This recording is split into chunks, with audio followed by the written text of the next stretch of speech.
Back here in Iowa, several school districts were hoping to pass various school bonds and levies this election season. Some were successful in their efforts. Others are left going back to the drawing board. KWWL's Ellis Unit spoke with one of the school districts who were not successful on Tuesday. She tells us more about how Gladbrook-Rhinebeck School District is planning to move forward even without the bond. Lily, good morning.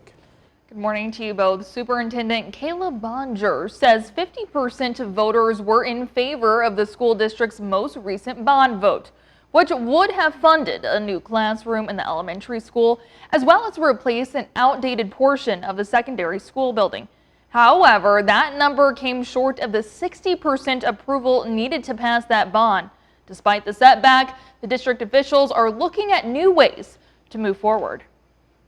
A stop or a time to give up or anything like that. It's now just let's dig back into this, let's refocus and figure out what are some of the needs that we need to do. There must have been a few marks that we were missing this attempt, so we want to get those marks addressed and ensure that they're included into the scope of the project going forward. Located along 600 Blackhawk Street sits a Gladbrook-Rhinebeck's secondary school building, which was built back in 1921.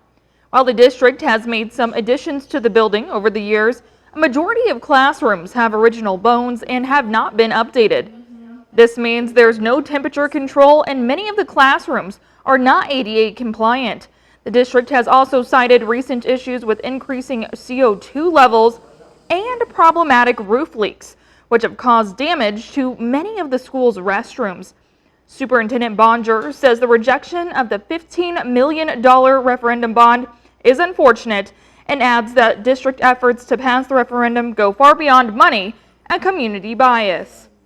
I think at that point, being ADA compliant just affects the normal routines of any student that has mobility issues. And so being able to get from the first floor to the third floor for classes is now a huge routine, or they may not even be able to get access to those classrooms. So then we're changing their courses and coursework to accommodate for that.